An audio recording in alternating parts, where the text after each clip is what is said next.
Hello, everybody, and welcome to the Randomly Generated Podcast. A day late and a dollar short, but it's still happening anyway. And I should switch to the actual title card. There we go.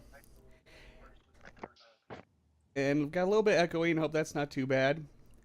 So we're a little bit late because I wasn't feeling good yesterday, but we're doing it again anyway because I didn't want to wait a week before doing this. So this week I am joined by not Maximus again. This time is AJ Smith again. At this point, I think she's been on the podcast more times than Maximus actually has. I think so. So you're Maximus 2.0. Max 2.0. I'm okay with that. Okay, start twerking. I'll leave that to the real Max. Okay. And they probably can't hear you because OBS. God damn it. There, I fixed audio. God, I fixed it once and then you start up Skype and OBS flips out. Alright, so yeah, that's Amanda. You probably couldn't hear her for a moment there, but it should be fixed now. And my guest YouTuber slash streamer is SqueakyB this week. Hi, how's it going? If you don't know who SqueakyB is, you should. She's a really awesome streamer. Thank you. I'm glad to be here. I was really excited when you asked me to be on. I'm really excited that people are really excited to be on this, actually. And Well, duh, it's fun. it is a lot of fun. Even if we don't get a whole lot of viewers, it's still a lot of fun. And our That's the point. indie dev guest this week is Garrett, aka BalckIce the Game. Hey, how's it going? He makes a game, and it's free, and it's real good, and you'll see it later in this podcast. Yes. All right, so introductions done. Let's go ahead and move on to what we've been playing. And we'll start with Garrett. What have you been playing this week? Well, mostly Starbound, actually. I got it last week. One of my friends gave it to me, and I'm not going to lie, I lost a little bit of dev time because of that. I have been holding off buying it yet, just because I know it will consume my life, and my channel will suffer, so I'm holding back It's pretty for good. now. So that, and we beat Lego Lord of the Rings before the movie came out. You know, I've never actually played any of the Lego games. I always hear how good they are, but I've never got around to playing any of them. They're surprisingly difficult for a children's game. It can be, yeah, for sure. It looks children-y, but you know, it's like Minecraft does, and I guess it is a children game too. But still, there's a lot of depth in them.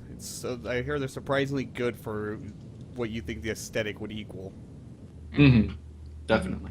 So Starbound and Lego, and that's it, huh? Well, I mean, I play a lot of Black Ice, too. Now, why would devs play their own game?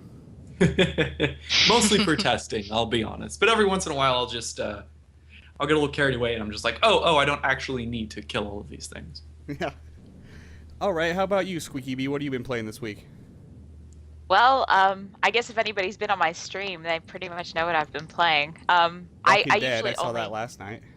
yeah, I usually only play games either like really, really late at night, and they're only games that I can play on my laptop, so they're not really Steam games, or the games on my stream. And I finished Portal 2 last night, finally, and I played Chapter 3 of Season 1 of The Walking Dead.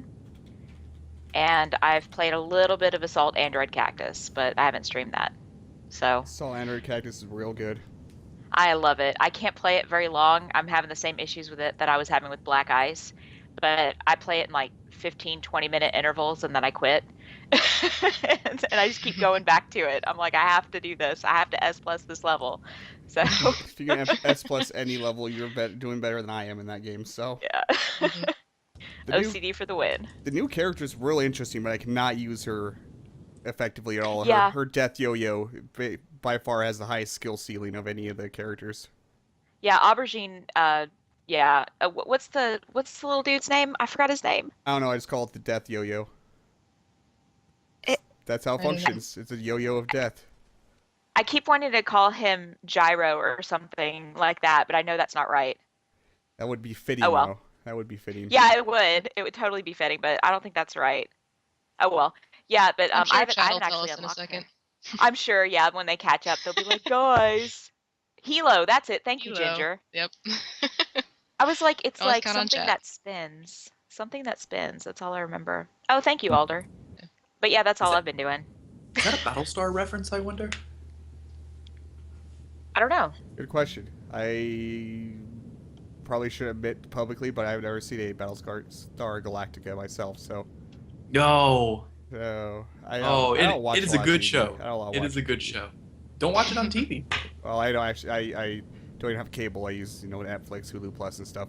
And my wife's not really into sci-fi, so yeah. The only time I'm actually in the living room is when she's in there, and it's just that she won't watch it. So Tell her it's a space soap opera, yeah. because it really is. Like that And- makes it sound even worse. It's on Netflix. Yeah, Well, there's still a is. lot of robots and space battles and whatnot. yeah. Convincing her to watch sci-fi doesn't really happen. And when if I watch it on my computer, but then I have videos to make instead. So Hmm. Wait. Hang on a second. So we've got essentially 3 married couples in here, or 3 married people rather in here right now. I'm married, so yeah. I'm essentially married. What exactly does that mean? I've been in a domestic partnership with my boyfriend for like 3 years. Oh, okay. Like we're on the same insurance and everything. We just neither one of us wants to plan a wedding. Right. It's just a pointless piece of paper. To me, it is. Yeah, I've been married before. I don't want to do that again. That's so weird. Sorry. That's I'm fine. used to like the gamer single people who are just like, well, I'm dating now. It's cool, and get all excited about new relationships. It's kind of rare for me to be in a group of other people who are actually, tied to one person, so to speak. It's really weird. Yeah. Sorry. Well, I just had to. I'm generally older than most of the people in this circle of friends in this crowd, so Me too. I'm not going to admit age, but we'll just say I'm older than most of the Twitch people. I'm 30. I don't even care. I'm I'll tell 30 as everybody. well. Yeah, I don't even care. I'm a little bit younger than you guys. All these 16-year-olds that are streaming and stuff, like, God, I feel so damn old. I know. So old. I just make jokes about it. Now I have the sudden urge to go yell at kids to get off my lawn. Wave a shotgun at them. I was doing that on Twitter earlier. All right, so is that all you've been playing, Squeaky? I think, yeah, right now. I mean, except for like, I play solitaire while I watch Netflix because I get nervous. But other than that, Oh God, solitaire? People actually play that? yeah, I do. I've won 43% of the games that I've played. I think the last time I actually looked at it, I've played over 8,000 games of solitaire since I got my Jesus laptop. Christ. You a magician? No I one wins love that many. I love it. I don't know why. I play until I'm absolutely certain I can't win, and then I'll restart a game. And so those don't count as losses if you just restart the same game. And so I'll restart and I'll do something different the next time. So yeah, I kind of game it a little bit, but yeah, that's how I Hacks. Yeah. Oh What God, else? I don't know how you can play solitaire. That puts me to sleep like real quick. I'll be Well, I snoring do on my keyboard and drooling everywhere, and it's not pretty. I do it at the same time I watch Netflix. So it's like I'm watching Breaking Bad right now, and because I've never seen it before, so no spoilers, please. I'm in season 3, and I'm sitting there, and I'm just like, well, I want to be doing something. I always want to do something, and that's the easiest thing for me to do while I'm watching Netflix, so that my attention's not divided too much. If Yeah. that makes sense. So I've like a serious attention deficit problem with. I play stuff Computer. on my phone, so yeah. Mhm. And not solitaire though. Something a little more interesting, slightly, probably not by much, but. All right, how about you, AJ? What have you been playing this week? This week it's been a lot of Spelunky. I've been doing my 25 days of Christmas Spelunky challenge. How many times have you beat it now? I haven't yet. Haven't even gotten to the ice caves yet. So it's been a long 15 days. Today's 16. Now you're playing with So the far. a Christmas mod made by our very own Drumming Viking, correct? Yes, I am. He's a And it's wonderfully talented person. Yes. It's still a work in progress, but and actually the reason I've been playing mostly Spelunky is because we tried to do an update of my mod, and I ended up goofing up somewhere, and now all of my games on Steam need to be reinstalled. So no. haven't had a lot of time to do that with this week was my finals week for school, so I haven't had a lot of time to reinstall games, but so I did that, and I've also a few days ago almost did all of Portal, the first one, in one night, one sitting. So that was fun. Yeah, I did the Um, same thing when I played Portal 1. Yeah, the original Portal wasn't very long, so great, No, but it not Yeah. very wasn't. long. Yeah, but it turned like a 2-hour stream. Like I was only planning on doing it for 1 hour and quitting, but it ended up being quite very very much longer than that. Had you never played Portal before? No, I've never played Portal before. I've seen people What? play it. Yeah, I'm very very new to gaming. Like Portal's I am wonderful. too. when I started being in calls and everything was earlier this fall, and that was the first time I really like started gaming. So I'd seen Well, Portal welcome. be played before. Thank you. But I've never actually played it, and so my next endeavor via chat popularity is to take on Portal 2 and possibly do a co-op. Never actually played Portal that's 2, the- but I played the hell out of Portal 1. So good. I will Yeah. co-op with anybody on Portal 2. I've beaten co-op 3 times now, and I just beat Portal 2 yesterday for the first time, and I freaking adore that game so much. I love the co-op. See, those Yeah. kind of games I won't play publicly because I don't want it to make me look like an idiot. Oh, I don't even care. I mean, it's fun. Like people are in chat and they're like, "Oh my God, I want a backseat game so much." I'm like, "Yeah, that's right, bitch. Shut up. Stay there and stop talking. Let me figure it out." And when you watch other people play it, it's like you get that same feeling that, "Oh my God, this is driving me crazy. Can I just tell you what to do?" But it's fun. It's like I don't know. It's a fun interaction thing. I like Yeah. it. Sorry. There were definitely points. I had who was it? It was Crony and Max got in the call at some point, and they were kind of helping me along if I was getting stuck, because I think it was Chamber 17 where I was just Oh. stuck. I didn't know what I was supposed to be doing, and so they were nice enough to help me along. But There are definitely It some wasn't- tough parts it was to a lot of that fun. game. Yeah. yeah, Anything else you've definitely been playing? I think that's about it.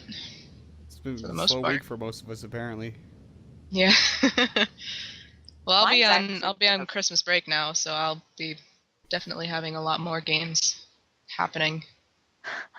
So You say it's a slow week. That's like a full week for me. I don't game a lot. I'm a scrub. I don't. Now, actually thinking about while you guys are answering, I'm just like, oh crap, what have I been playing? I've been playing quite a bit of Fancy Skulls. Because I've died 70-some times and beat the game once and wanted to make that counter go up to 2, because there's a counter on the title screen of how many times you died and how many times you've won. Game's real Nice. hard. Game's not Wow. easy. It's if anyone doesn't know what Fancy Skulls is, it is a FPS roguelike, kind of along the lines of Paranautical Activity, with a much more minimalistic and kind of creepy art style, especially the enemies. The enemies are all angular and geometric and really just kind of weird, and which Yeah, is quite amazing. It's interesting. It is. It's definitely. It's not so much spray and pray as Paranormal Activity kind of is. It's a lot more about cautiously approaching situations and taking carefully aimed shots, and so it's not as frantic as Paranormal Activity, but that doesn't mean it's easier. It's not any easier. Mm. well, it sounds like fun. There's hidden rooms in that game, and I finally got sick of trying to figure out how to get to the hidden rooms, because there's a reference to them in one of the achievements you can do in the game. So I knew they were there, and I finally ended up just emailing the developer, like, how the balls do you find these things? Because it was driving me nuts. And apparently there's little boxes that show up on the not on the exterior walls of rooms, but on the obstacle type of generated walls in the rooms, and they're just slightly different color. It's basically a very slightly not completely transparent box put over top of the normal texture, and they're real hard to see. Even when you know what they look like, after I learned what they look like, they're still really hard to see. And you have to find 3 of them and shoot them to activate all 3 on the floor to open the hidden room on that floor. And I've still never managed to find all 3 of them. I always find 2, but not the 3rd. It drives me nuts. It's crazy. I don't know if there's some issues, because I saw some people post on the forums of having similar issues of sometimes not being able to find all 3, like they're possibly spawning radius or outside of walls or inside walls or something. I don't know. I don't know if there's a bug to it or if I don't know. I spent 20 minutes on a floor looking around for the damn last one and could not find it. Oh, that's always fun. Game's really good with the weapon mods, though. The different weapon modifications you buy are really, really interesting. They're not just higher damage or faster fire rate. There are those ones for a few of the guns. But all the guns have some really interesting ones, like the SMG. You can get homing bullets, which are extremely useful. And if you get that early on, along with some other good mods, you're pretty much OP. And that's how I won the one time. Nice. And, yeah, I'll have to check that out. I'm always looking for interesting things like that. Oh, it's great. Another SMG interesting one is jumping regenerates SMG ammo, so you jump around and your ammo counts back up. And the ray gun has a mod where you only use ammo if you're grounded. So if you're in the air when you use the ray gun, it doesn't use up ammo, so it makes you jump around to save your ammo on that one. So it's got some very interesting weapon mods that I find a big refresher from a lot of FPS games where it's just faster fire rate, less recoil, all this, very generic stuff. Right, and they changed the way that you have to play the game. Mm-hmm. Which is very interesting. Yeah, they very much do change the way you play. And what else have I been playing? I mean, I've been playing Terraria with Ginger Dragon now and then, whenever he doesn't ignore me on Skype or whatnot. I'm talking crap because he's in the chat right now, so. Which, by the way, Ginger Dragon, I have an episode ready and uploaded that I need to release, and you just been in Do Not Disturb all day. Oh God, our lives. Yeah, pretty much. It's terrible. And God, what else have I been playing? I've been playing a little bit more Pixel Piracy, because that game's really wonderful. And it just recently got up on Steam Early Access.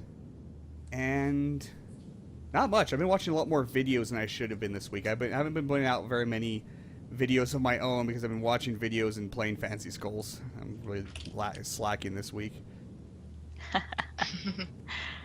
Yeah, I guess I'm doing a charity stream on the 21st. I'll be doing it with the EB stream, and a bunch of game devs sent codes to be given away during the stream as incentives, and one of them was for that game Forced. Have y'all heard of that? It just came out. Mm-hmm. Forest? Yes. Does that sound too familiar Forced. to me?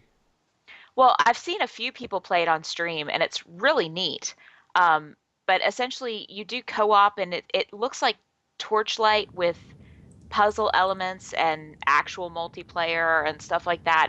I don't know, it's really interesting, but all I have to do is pimp it out on stream so that people know that it's going to be given away, and I'm looking forward to trying that one because I don't get into a whole lot of games like that.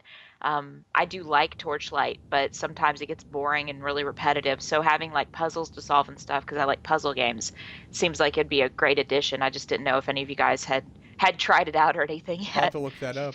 When is this? One of my charity friends stream? highly recommended that game. All right, sorry, I think Garrett. that's fine.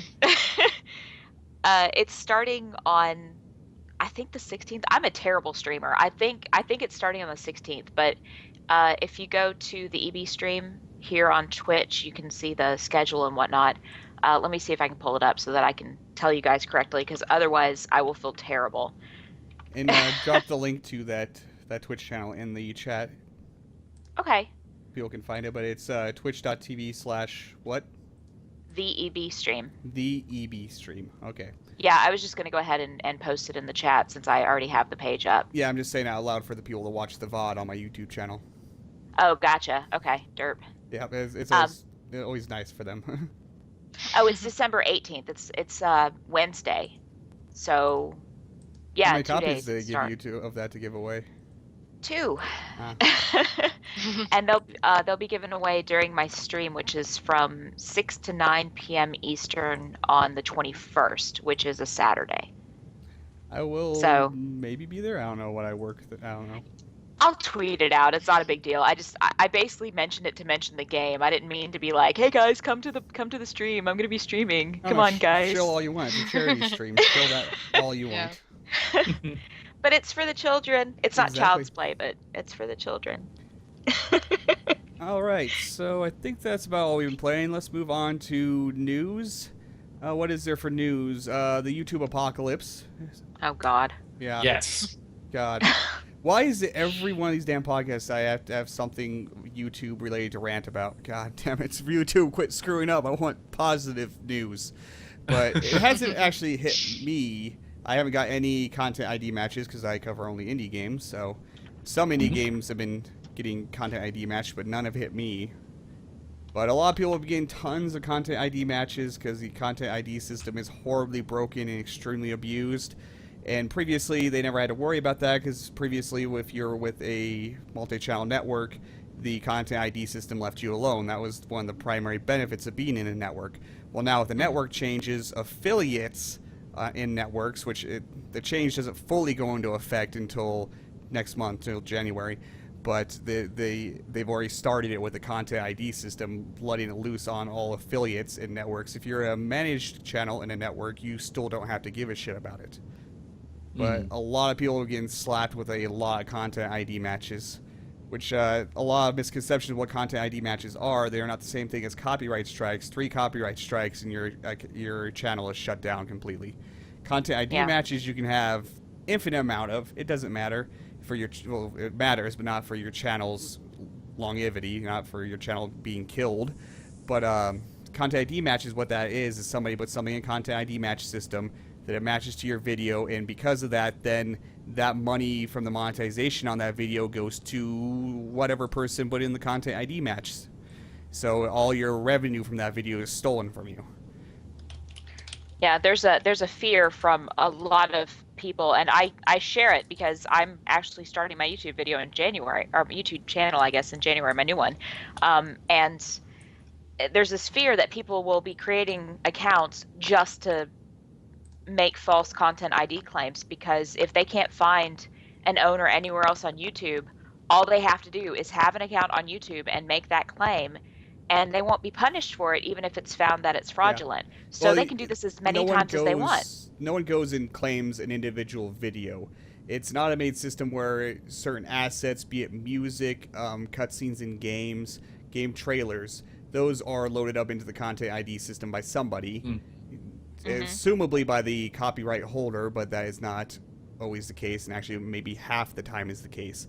So it's not a direct attack by anyone. It's an automated system that matches something in your video, that matches some kind of content in their database, be it sound effects or music, or cutscenes are the easiest thing when it comes to gameplay to content ID match, because you can't really content ID match actual gameplay because you can't like send in a video of this exact gameplay because people play the game differently. Everyone moves differently in the game, so it can't really be matched that way. But cutscenes can, voiceovers can, music can, a lot of stuff can be content ID matched that way. And now the abuse of the system is nothing new. For a long time, a lot of people, pretty much con artists, scammers, scumbags, have uploaded stuff into the content ID system that they actually don't own any copyrights to, and it would match videos and they would steal people's income. This was always being done actually, but it was never well known or widespread because most gaming YouTubers were in networks, so the content ID system left them completely alone. Now that Google has turned the content ID system onto world domination mode, now all of these are getting hit a lot, and a lot of these are false by people that don't have any rights to the copyright whatsoever. And it's just much more well known now, but it's something that had always been done in the past. It just wasn't very widespread because of networks protecting you from that BS. And that is where the content ID system is completely broken. You do not have to prove you own the copyright to whatever asset you're uploading into the content ID system. They don't ask for any kind of proof. Anyone can upload anything into that, and Google takes it all at face value. You have to fight to prove against those people, but they don't have to prove anything. They don't have to prove that they own it to put it in the content ID system. It's a giant load of shit.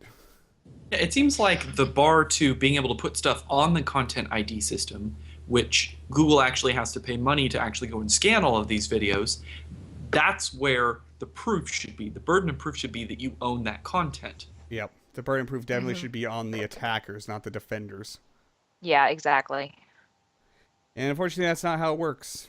And there's a lot of content ID matches happening because a lot of major companies that don't want YouTube videos being attacked, just like their lawyers told them, oh, you should put this stuff in this to protect the copyrights and stuff. And a lot of these developers and publishers didn't really know what the content ID system was.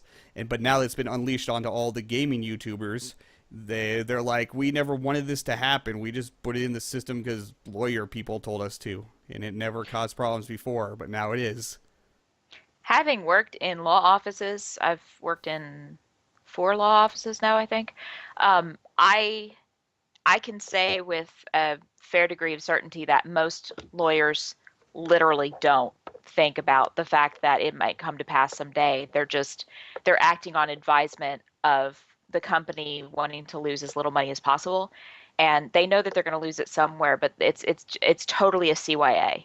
It's just one of those things that they do to make absolutely certain that they've covered all their bases. And sometimes it comes to fruition and sometimes it doesn't. And this is one of those cases where it came to fruition in the most roundabout, bass-ackwards way I can see from a legal standpoint. It's so ridiculous. Mm-hmm. But it is what it is. And I'm trying not to get too angry about it because I know why they're doing it. It doesn't make any sense how they're doing it, if that makes sense. Yep.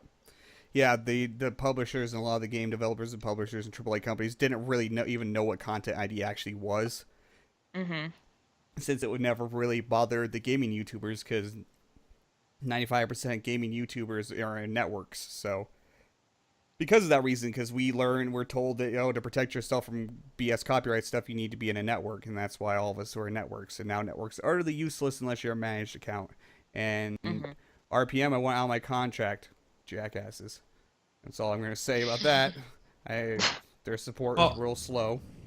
The one good thing that might come out of this is if they do go and fix this issue where perhaps, for instance, the people who have the copyrights have to prove that they own things, then maybe it'll be fixed for everybody, whether you're managed or not. Yeah, hopefully. I don't know. It's an entirely automated system, and that's where its biggest flaw lies. No action should ever be taken against a YouTuber's account or their videos without some actual human review. But it's an entirely automated system. It gets flagged automatically with the developers that have the content IDs put in. They're the copyright holders. It doesn't ask them, do you want to flag this? It just does, and then it starts sending the money to them. And even if they want it or don't want it, you get no notification on YouTube channel. It just automatically starts jacking your money. And you just get told, you don't get advance notification. So then you have the option of either dispute it or acknowledge it. Acknowledge is saying, okay, I'm not going to fight it. Dispute, the only time that, say, Blizzard is a big example for this.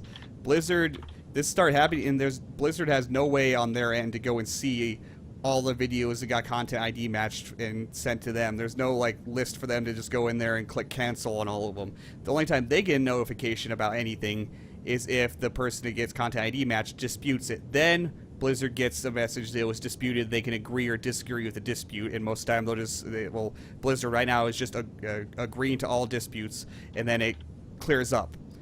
But if the person you dispute against doesn't agree, because the dispute is no one else on YouTube side, Google side, has anything to do with this. If you click dispute and the person that has the content ID match doesn't agree with your dispute, then your dispute is denied. And then you can appeal.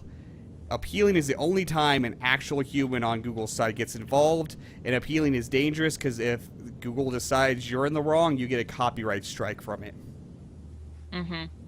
So, yeah, it's 4 steps before any legitimate person has any involvement in it on Google's side.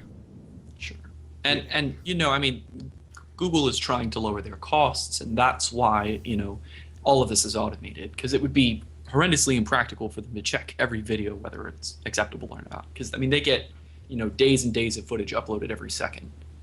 So anyone watching this, if you get any content ID matches, dispute every single one of them. There is no danger in disputing, and with all this happening, all the game developers, all legitimate people out there, the ones that hold the legitimate content ID matches, will then agree to your dispute, and it's your video again.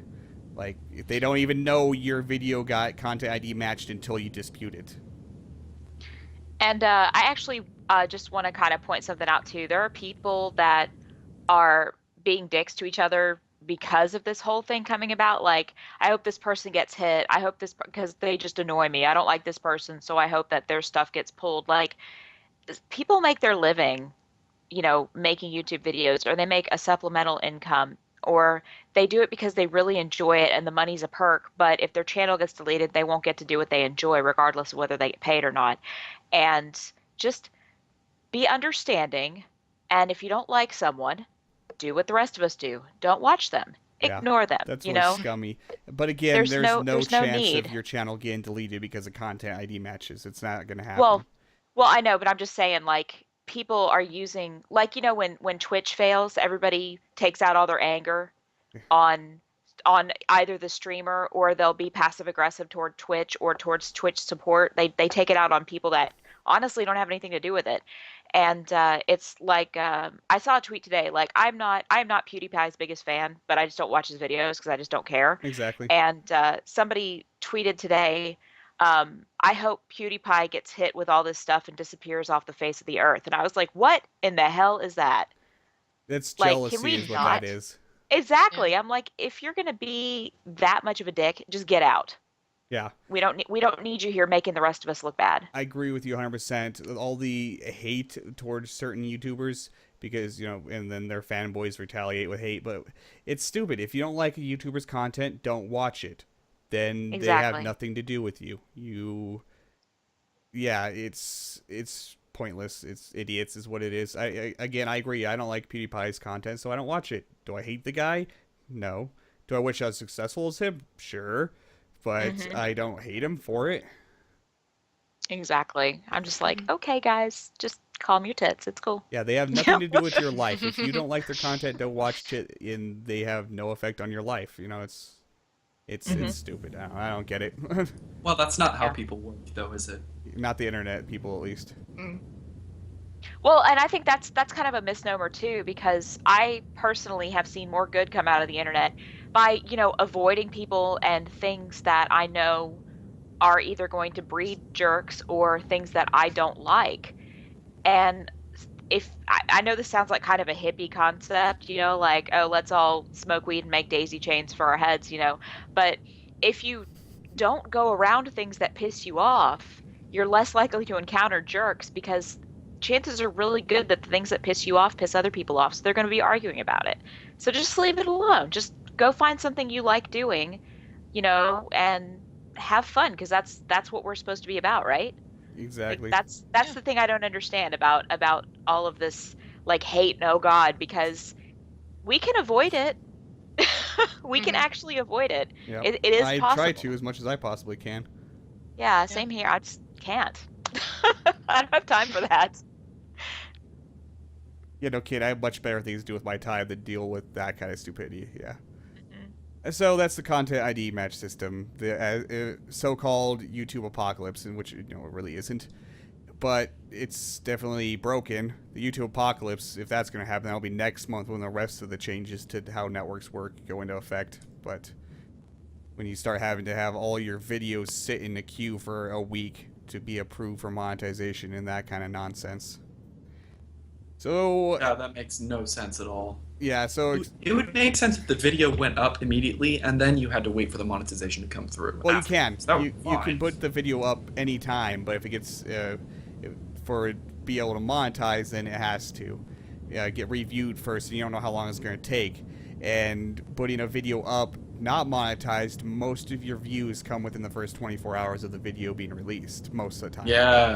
Yeah. So makes sense. What you have to do is upload your video ahead of time, put it as unlisted so it will actually get into the scan queue or whatever, and then wait for it to be approved before you can then monetize and release it. But that doesn't work for anything that's timely at all. Exactly.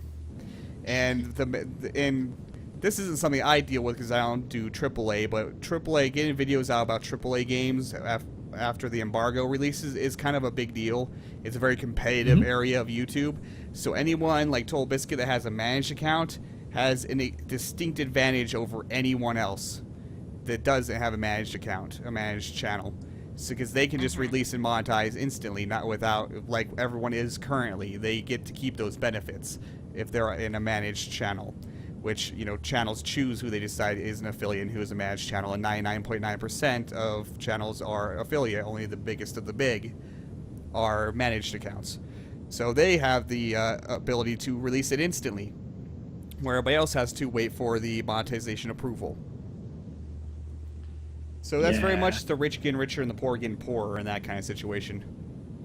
Yeah, I've seen a lot of comparisons to the was it the 1%, the 99%, that whole thing that was going on. Yep. But since I cover indie games, it's not as nearly as competitive and like that, so it doesn't really affect me that much, but I definitely feel for the people that it does. I found happy gaming news. Okay, what's that? It's an opinion article, but it's basically I just posted the link in chat. It's an Examiner article, so it is an opinion, but I've written for Examiner, and they do actually look at articles like this, and if you don't have sufficient evidence, they're like, guys, come on, you know, this isn't a pop psych thing, you need to leave this alone.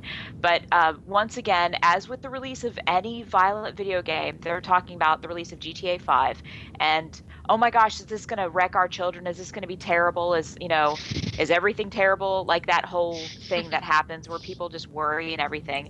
And essentially, psychologists, they've been finding this out for like 20 years now. I studied this in college because my teacher was of the camp that video games were useless. And I was like, I'm going to prove you wrong because no.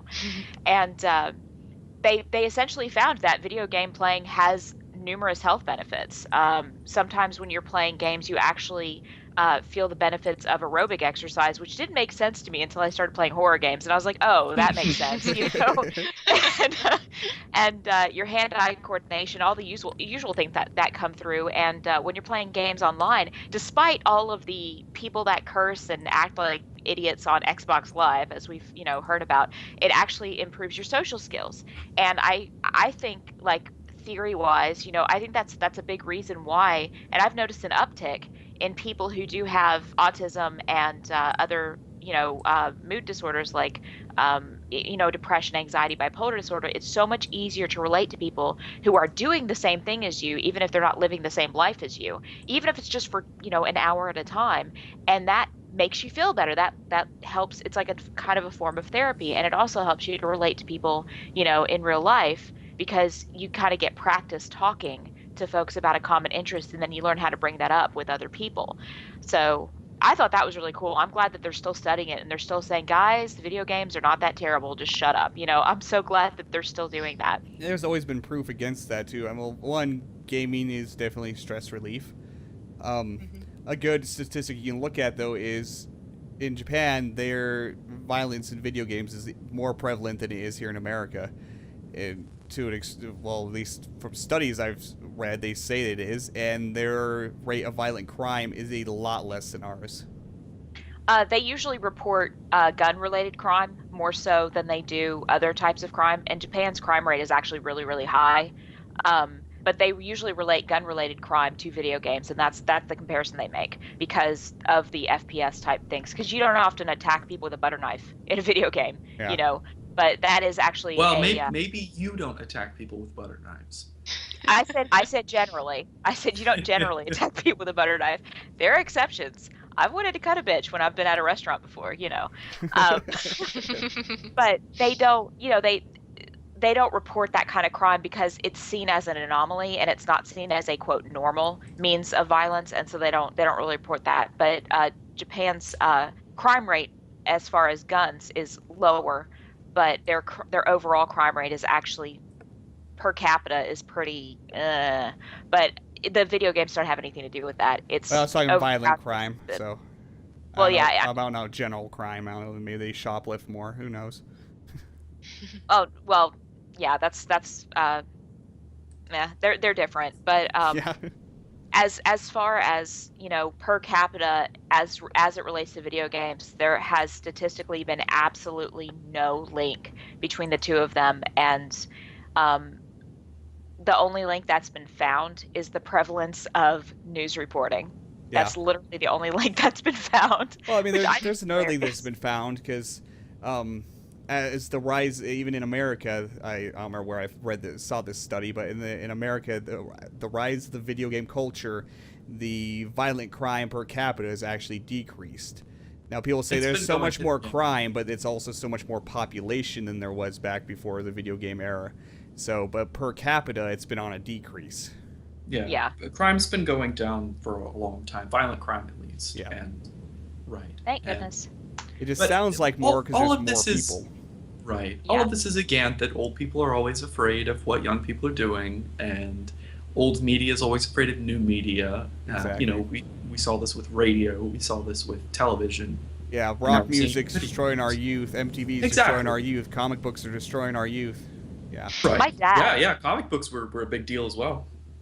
My dad is a programmer. He freaking invented computer languages. He's one of those people. He's like freaking Rain Man with computers. And he worked at International Paper and Federal Express doing programming for years and years. And suddenly, like, 8 or 9 years ago, he just decided he didn't want to do it anymore. And when I talked to him about it more in depth, he expressed kind of a disgust, for the current, I guess, face of computers. And he likes new technology, but he always veers toward Mac, and it's because he's heard it's safer. He's not afraid of the technology. He's afraid of what people are doing with it. Now he works in doing research for education at a university. He got his doctorate specifically to get away from computer programming. And I'm like, Dad, you've become a stereotype. Congratulations. Because he used to be like, have his finger on the freaking pulse, and now he's like, nope, I'll buy an iPad and that's as far as I'll go. That's interesting. It's really weird. Yeah. I would have to agree on that. Mac. Ugh. I like to make fun of him. Okay, I'm sorry, Jen, before she yells at me in chat. Sorry, I was joking. Mac users are people too. I'm not going to Well- crack any jokes because Jen will hunt me down. Well, I only bring up, Macs because that's literally the reason he uses it, is because he heard they were safer, because they have those safeguards built in. But the thing is they're not as customizable, which is what confuses me, because he used to love customizing and now he doesn't. And that's I'm like, such a Dad. common misconception that Macs are safer or like more secure. They're not any more secure. They are just not targeted as much because they have less than 10% market share. No one makes viruses for a 10% market share platform. Well, they do Yeah. now. Well, yeah. There are some, but not nearly the volume. People target the biggest target. So Mac is only safer because it's a small target. So. Yeah. But Hey, Indie Mouse is it in is. here. Hi, Indie Mouse. sup, Indy? I'm typing more in chat than I'm doing anything else. You're more talented at that kind of stuff than me. I can't like hold conversation, play a game, and look at chat at the same time. I don't know how you streamers do it. It's hard. Chat is solitaire and the stream is Breaking Bad. This is what I'm telling you. I have to do more than one thing at once. Okay, so you just need ADHD to do. Okay, I got you. Yeah. Okay. Oh, anyway, other news. Ludom Dare, what, 48? I think it is the 48th one. Just wrapped up this weekend.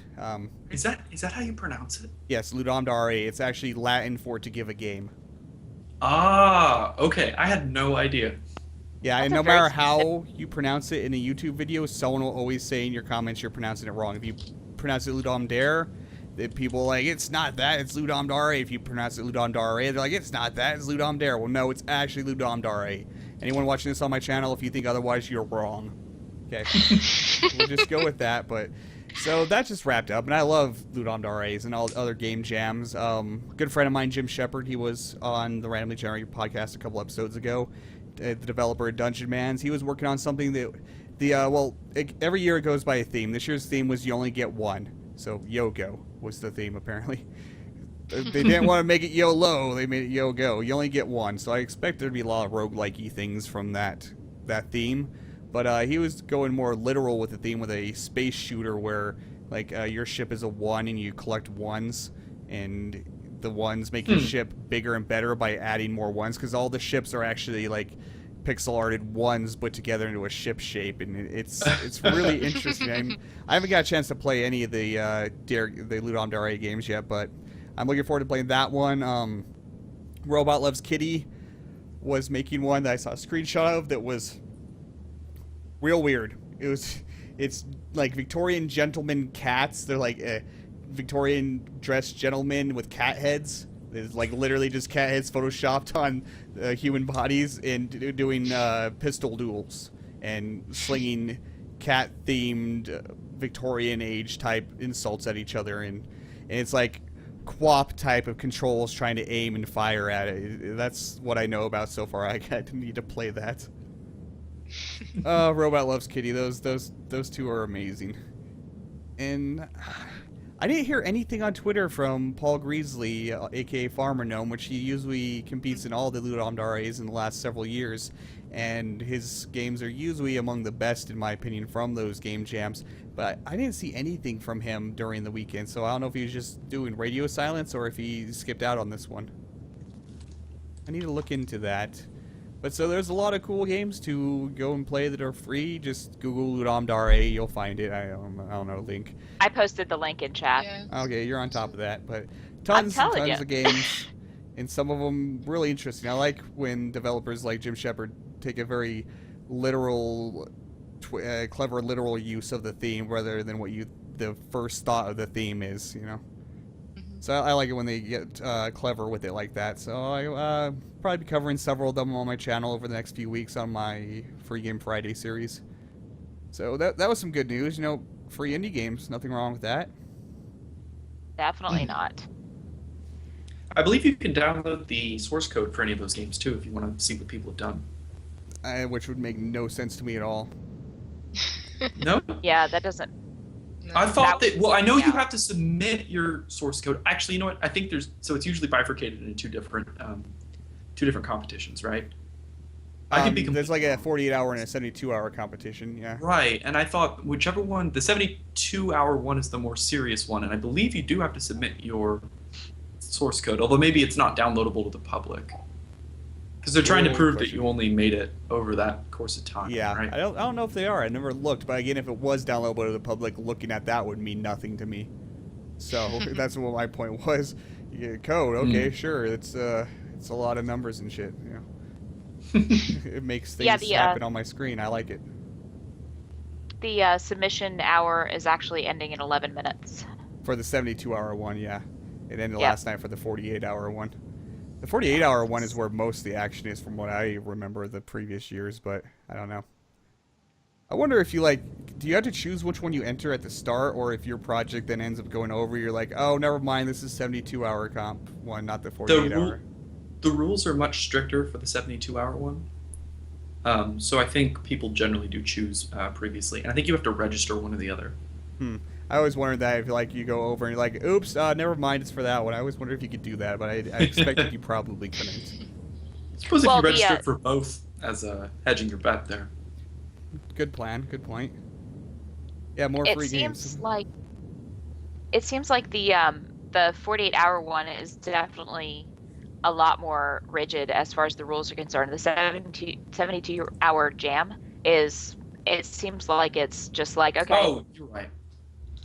Yeah, it's like, yeah, get this done. It's cool. You've got an extra day to make it awesome. But, you're still subject to the same rules as 48-hour. But since you have this extra time, we're going to kind of give you a little more leeway, I think is how they look at it. All I know is some people a lot more talented than me can make some amazing things in 2 or 3 days. I mean, some you do jam have to games submit are your crazy code. good. Yeah. You just submit it, but I don't think it's publicly available. I don't believe. Yeah, they don't give it out. I'm actually reading the rules right now while I'm talking.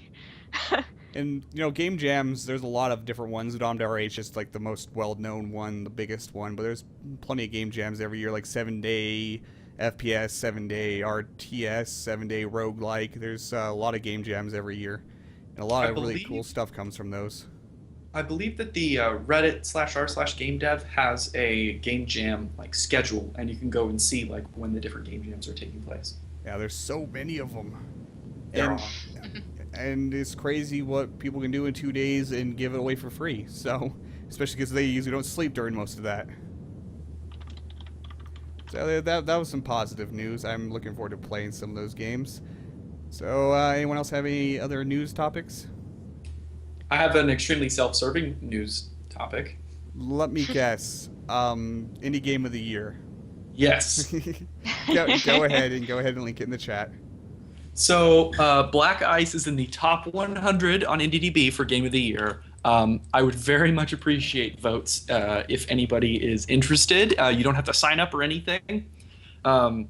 It's because of people like you guys voting for it that I even got into the top 100.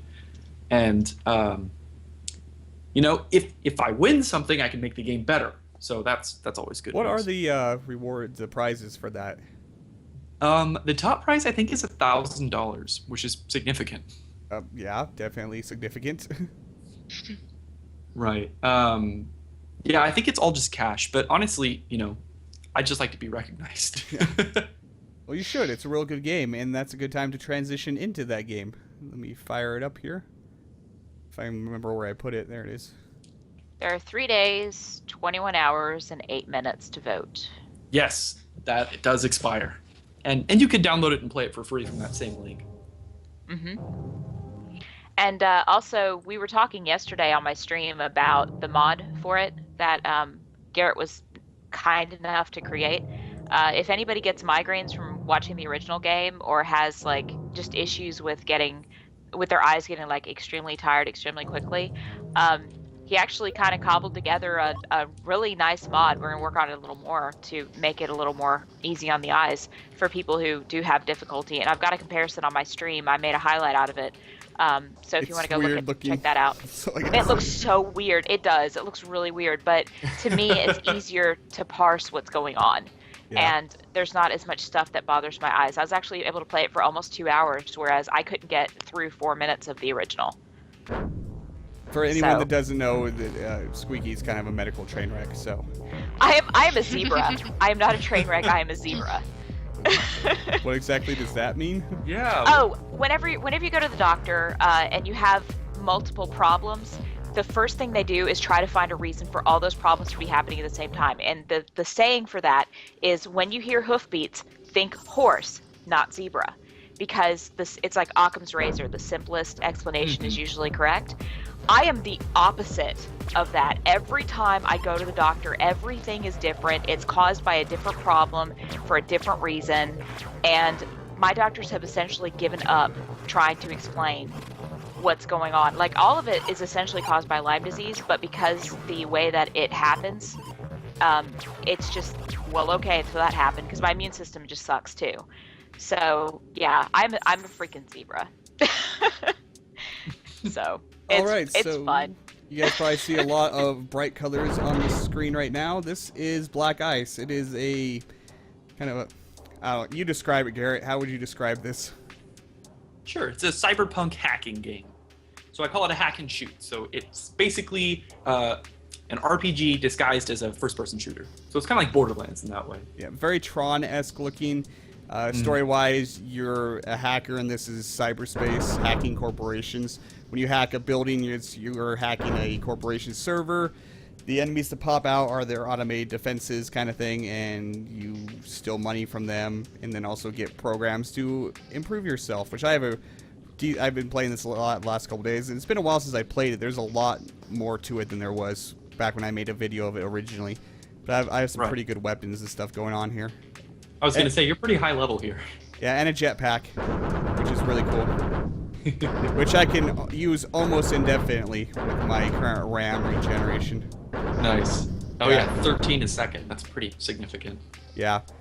I need to, because my damn weapon eats that up like crazy. Do you have low particle mode on? The stars aren't showing up. Yes, I do, because I was getting some performance issues that we were talking about the other day, and I hit that just to see if that was causing it, and don't think I ever turned it off, so. You should turn it back on. I should. Thank you for voting. So the stars actually, there's a story behind them.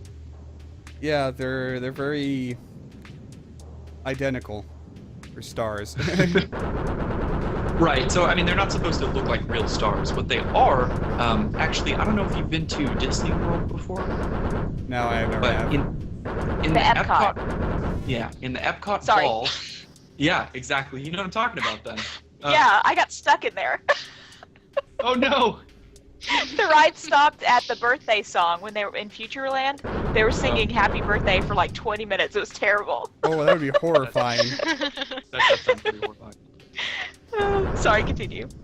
So the stars, there's one room in there, and what they use is fiber optics and mirrors to make it look like it just goes on forever. And I always loved that effect, so I duplicated that for my sky. I like that you can hack multiple buildings now, and the different buildings' enemies will fight each other. Yes. Because they're confused on what's attacking them, apparently. don't Well, know. they're from rival corporations, you know. Yeah, so they They hate just each assume that evil neighbor that has defenses out is probably what's attacking them. Mm-hmm. And you just, then you just mop up the end result and the few last ones, and you collect all the goodies from it. You don't actually get a lot of experience doing that method, but Right. You definitely don't get as much experience if you don't kill the enemies themselves. there we go. But I just cleared out a bunch of little level. These are all real cakewalk for my character at this point. I was gonna say you're drastically overpowered for what you're doing here. Yeah, I have a bad habit of getting impatient, wanting experience faster, and taking on shit that I can't actually beat, which I'll probably try to do right now. We'll try this level 188 one here. Because I Should want be the better okay. loot. Depends- Whoa. Yeah. Oh, jeez, Depends that on almost what one-shotted type me. of That's what happens is I can kill them fairly effectively, but they usually almost one-shot me. That and accidentally going out of range, and then running out of RAM like I just did. Ooh, that healing thing I Right. need, though. Mm. Oh, jeez. Spider on my... Yep, I'm done. Yeah, you're watching with stream delay, so you're seeing it a little afterwards. Right. Yeah. So the ultimate goal of this game is to hack the giant evil megacorp in the center here. And that's how you win the game, correct? Mm-hmm. This this is basically EA is what this company is right here, and I'll go ahead and fight it anyway for fun. If I can kill one of them, it gives me a hell of a lot of experience. It does, yeah. Oh, it's damn it, the 500 shark's out, too. experience. Oh yeah. Come here, Man, shark. just loaded it up. The shark will be there. Yeah, well, it always takes a while to show up after loading up, but now where do you go? I want to fight him because he's actually rather easy. I would say beef him up because even when I just started the game was level 2, I beat him without too much trouble. Mm-hmm. I think I need to make his health scale with what your level is because Possibly. he can be a real pain if you accidentally go over there when you're low level. But at higher level, he's not that hard. He's easy to avoid, so you can just side strafe everything and blast him. He's also really cool Right. looking, though. I don't know where he went, Thanks. though. I think he's still half inside He, the damn building. He goes back and hides after you die, for instance. And then I shot him Oh, no, a few you killed him. times. Oh, he's dead? Oh, where'd the loot go? He drops You should really be good able stuff. to walk up to the wall and get it. You've got a little bit of a radius. Aha. Imperial laser gun, huh? He generally drops some really good stuff, so that's actually a lot worse than my current weapon. You'd be surprised how good las guns are, actually. They're very good if you're not good at aiming. Yeah, I like explosives better. I like to find a nice splash damage weapon by keep getting laser snipers instead of rocket sniper guns, which are real fun. and rocket sniper. Those are really good for dealing with the buildings that spawn a bunch of easier spiders, which is something I like. It used to be very... Ooh, I'm getting killed here. It used to be very similar every time you hacked everything. Now sometimes you'll get a few strong enemies or hordes of weak enemies, and it definitely mixes up the gameplay a lot. Right, and so there are 6 different building types, and they all have different profiles of what they spawn. And they are mostly denoted by color, although some of the color overlaps just a little bit. So, for instance, the dark blue ones are the ones that tend to spawn just one big one at a time. And I'm actually better suited for those with my current weapon, so I'm going to go for this dark blue one here. Well, it's actually, it's kind of purple. Would that be the same? Maybe. Let's see. What So the name of the company also should matter. Mechanics should be right. So it's buildings that are technology focused as opposed to like. Nope, that was pretty much a biological horde, and I was focus. really low on life when I started that, which was probably not smart. So mechanics seem to be hordes of enemies. Indie Mouse, yes, you are basically in the Matrix right now. Yes, it's a really fun game, and did I mention it's free? Now, you It is don't free. plan for it to always be free, correct? That's correct. So once I add in multiplayer, What? Multiplayer. Sign I me am up. so excited about that. Yeah. Now, please? it's Uh-oh. probably gonna take me a while. I haven't actually, I've done networking before in college. I haven't actually. I mean, this is my first game, so I've never made a multiplayer game before. Any game, much less a multiplayer game. So I do expect it to take me a while. Yeah. But once I Netcode get that isn't done, easy, from what I hear from indie game developers, Right. at least. right? Although I hear that the Unity setup is actually pretty good, and there are a lot of third-party options as well. So once I get that working, then I will start charging for the game. Although there will be a free demo that you can play, of course. I'm And then my plan. looking forward to that, actually, It's- a lot. Thank you. Yeah. So instead of, some games will, just release a game and then they just start moving on to another game. Well, because this is the kind of game that just gets better the more stuff that you add into it, I'm planning on continuing to support the game for a while. And I figured that, with all the different bundles and everything, I was actually reading an article about the Stegosaurus tail earlier. Let's take a source to what? Yes. So have you heard of the long tail when you're selling digital goods? What that's saying is Yeah. that you actually make a lot of money over time. But the way that games work with all sucked the today, deep Jesus. discount bundles and everything, you actually can make a good deal of money just by continuing to support the game over time, which is better for your users anyway. And then also discounting it repeatedly with sales like the Humble Bundle or Steam sales. Oh wait, here's one of those climbing buildings, which is really trivial for me with a jetpack, by the way. Yes, the jetpack does kind of ruin those buildings, but And jetpack they're was still one fun. of the first items I got from level 2 from the shark. So I was like, I know how to do this. Yeah, sometimes they can be very hard to find though. Like Squeaky last night spent almost an hour before she found one.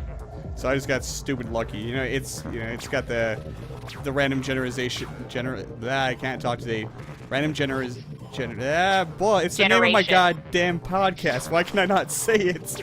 But yeah, Generated? yeah, it's randomly generated content, kind of randomly generated loot. Mm-hmm. Yeah, all the levels randomized. and infinite Yes. Yeah, that's actually might be a bad probably thing a actually. problem. Yeah. That might be a problem. I I found out. definitely have some work to do with that. As long as you stay, for instance, within sight range of the finality building, you should be fine. But then I usually get lost because I see these in the distance and want to go get the free loot, and then yeah. But yeah, if you wander around a lot, it can be detrimental to performance. At It this does. point, it's alpha, guys. It happens. It is. I think once I get Unity Pro, it'll help with that a little bit because, to my understanding, it doesn't actually do occlusion culling, which means cutting off things that you can't see. Yeah. So your computer's probably rendering everything all the time. That's not good. Right. But that's a feature that I can't get until I get Unity Pro. And I've always wondered how much Unity those Pro is- Unity licenses cost. it's $1,500. Ah.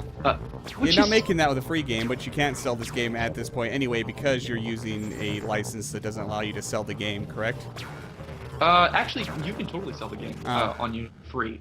You just, if you make a certain amount of money, then you have to buy the Pro version. But it's an absurdly high amount of money, so it's not really a big deal. Well, it seems absurdly high, but as far as a game engine goes, it's pretty par for the course, isn't it?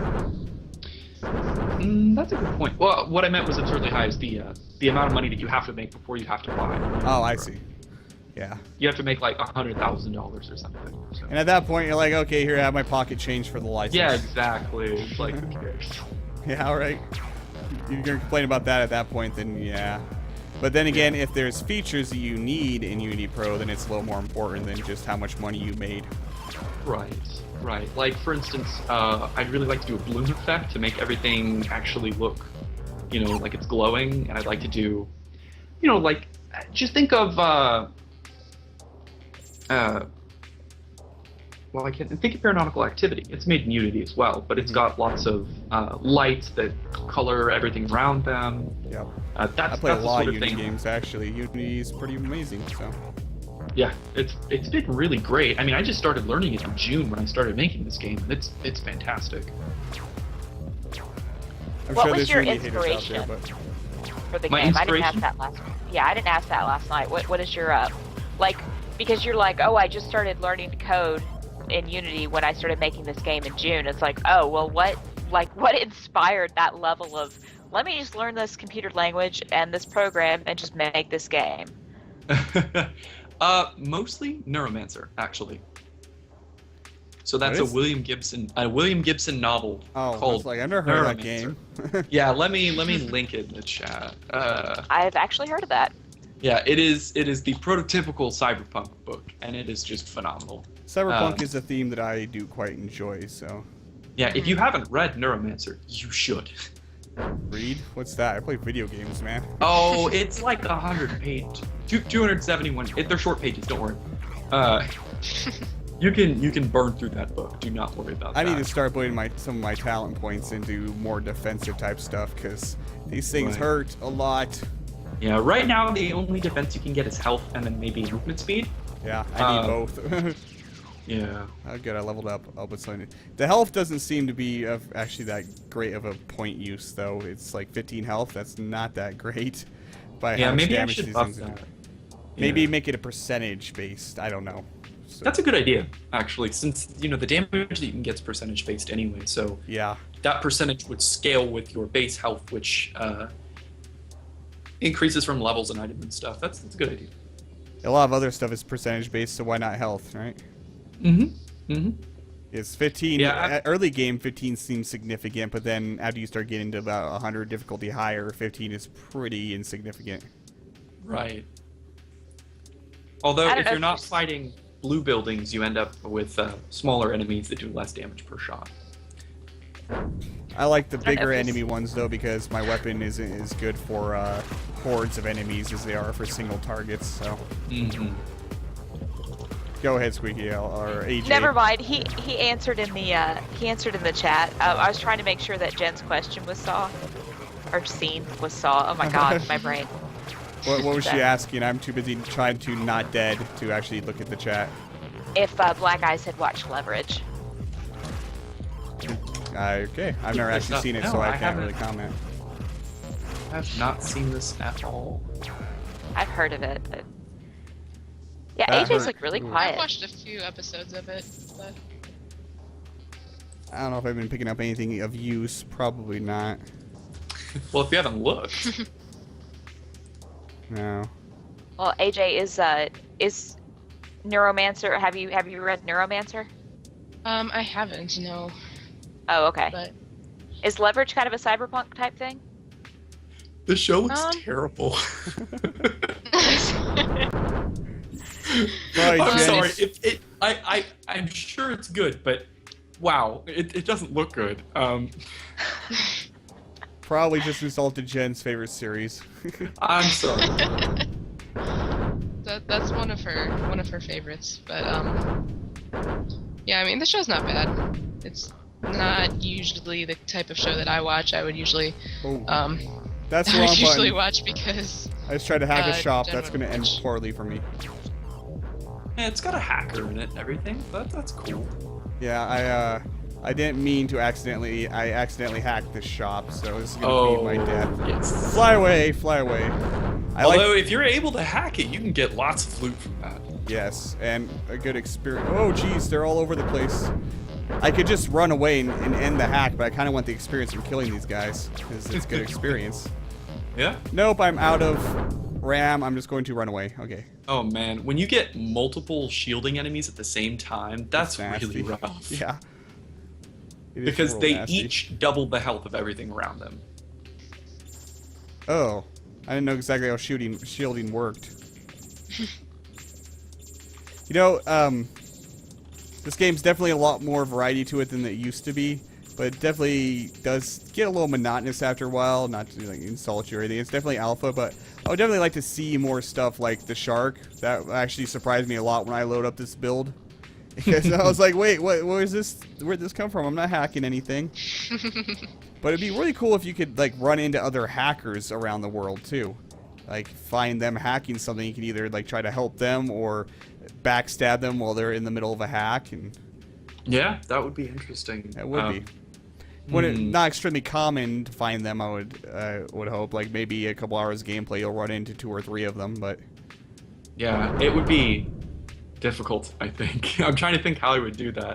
what does the character even look like? Do you even have yeah, that? no, I don't right now. That's another hurdle for multiplayer as well that I need to find or buy some sort of model. Yeah, I don't actually know how to 3D model dead anything. again. I dead again.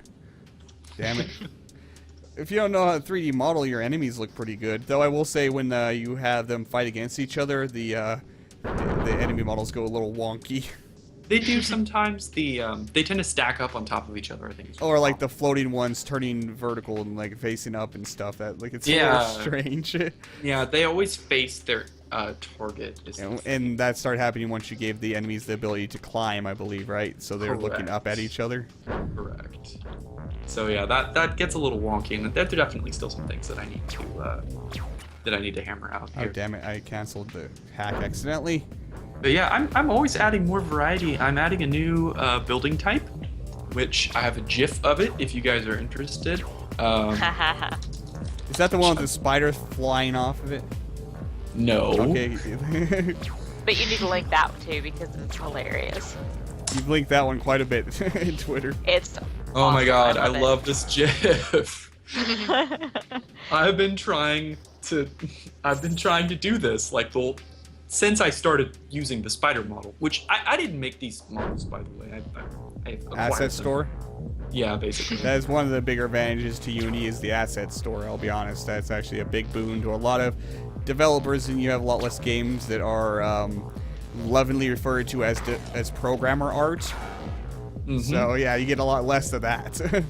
Yeah, well, I mean, there's still tons of programmer art in this. It's just Vector stuff. At least try to make it look good.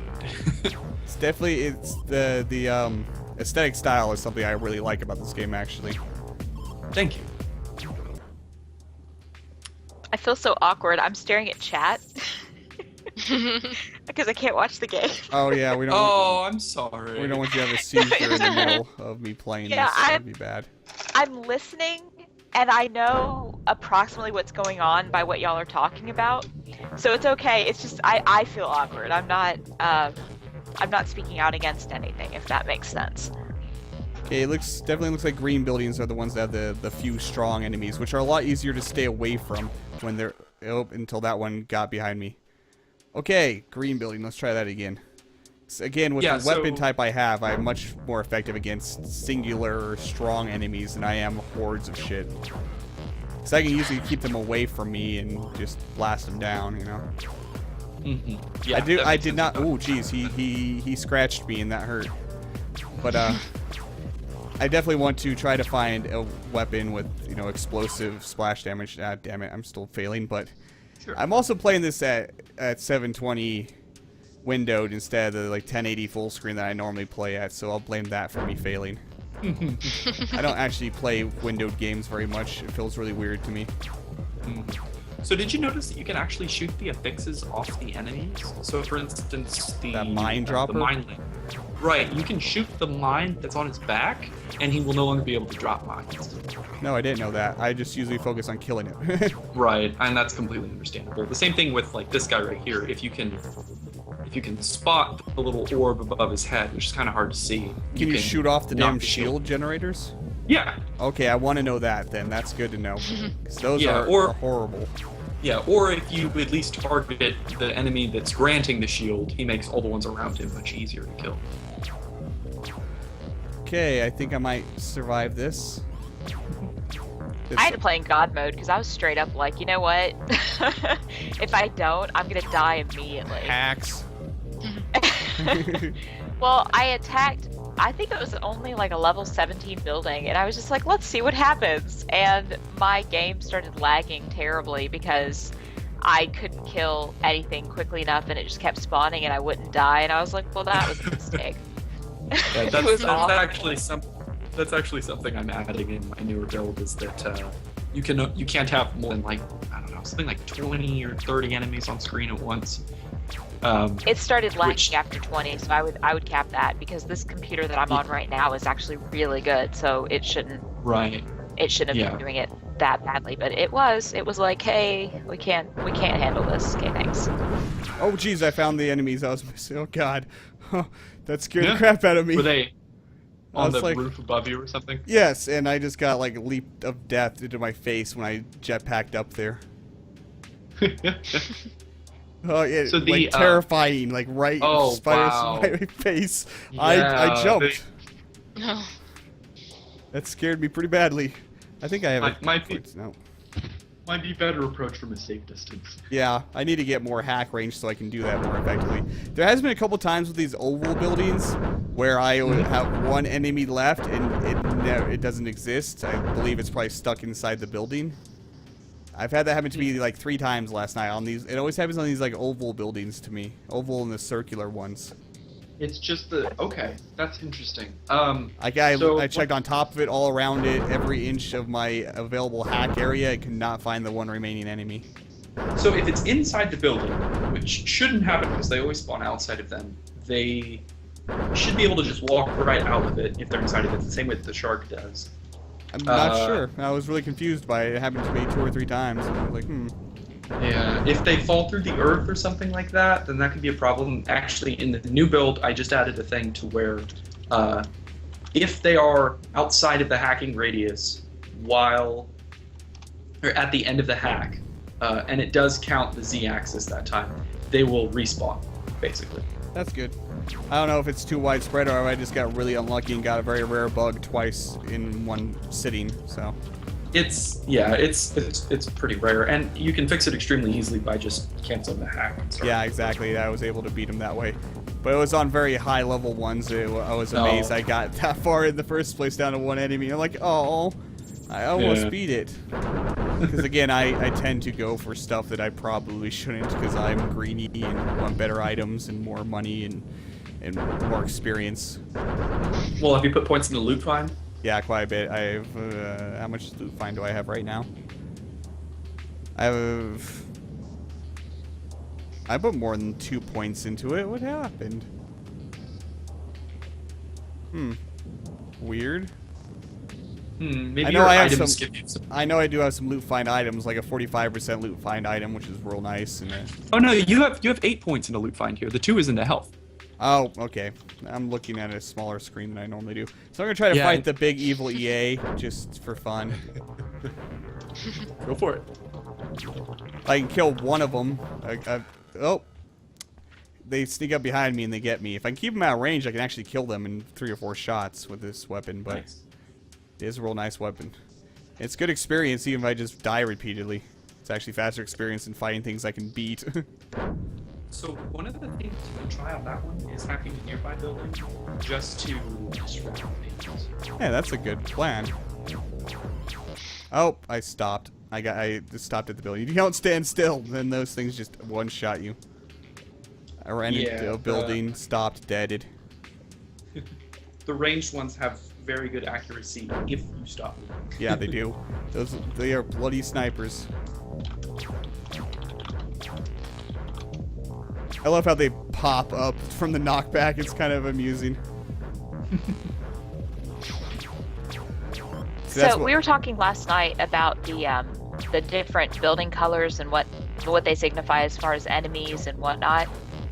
Do you want to go over any of that? I want to know more. Oh, geez, spider. I want to know more of that. That's yeah, very useful to know. I can talk about all the different types. So actually, in the new build, I'm going to try to add a text indicator, so when you look at the building, you can tell what type it is, and then associate that with what type of wave is going to spawn. Let me open up the file here. Yeah, I don't have it memorized. You don't? There's 6 different What's ones. wrong in with this. you? Actually, there's going to be 7 different ones. The buildings that change colors, which Squeaky, I don't know how I'm going to do for your build. But the buildings that, the buildings that change colors are the ones that are going to spawn like a whole bunch of little ones at the same time. I had no buildings change colors.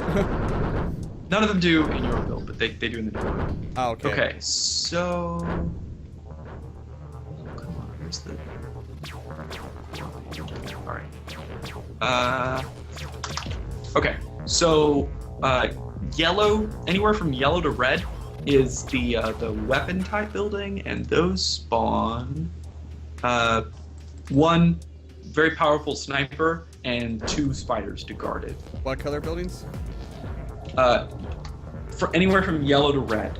Yellow to red, okay. Yeah, but the problem is, then the bank type Warm buildings colors. is anywhere from yellow to green, which it So can yellow's- overlap a little bit. Yeah, yellow is a gamble, huh? Right, that's the problem. So one of the things I might do is make that more distinct so that you can actually strategize based on that. But the bank buildings spawn the opposite of that. 1 big spider, 2 small snipers. The anywhere from pink to red, which are like nationalistic buildings, I have a flying spawn. spider here. Is he going up or down a building? Nope, he's going up and down where there's no building. Yep, I had that last night. It was hilarious. I couldn't stop giggling. I was like, really, spider? Really? Oh god, he never stopped. Oh no, he came back down Yeah. after a while. That's Yep. good. That's good. Huh, that's it's only weird. kind of broken. That's good. Yeah. Any bug that fixes itself is a good bug. Yeah. Uh, Get off the damn building. I want you down here. Going up there scares me.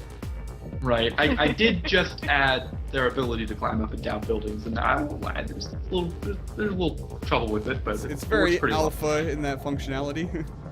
Yeah. Oh, it makes me I'm laugh working so on it. hard when I see that.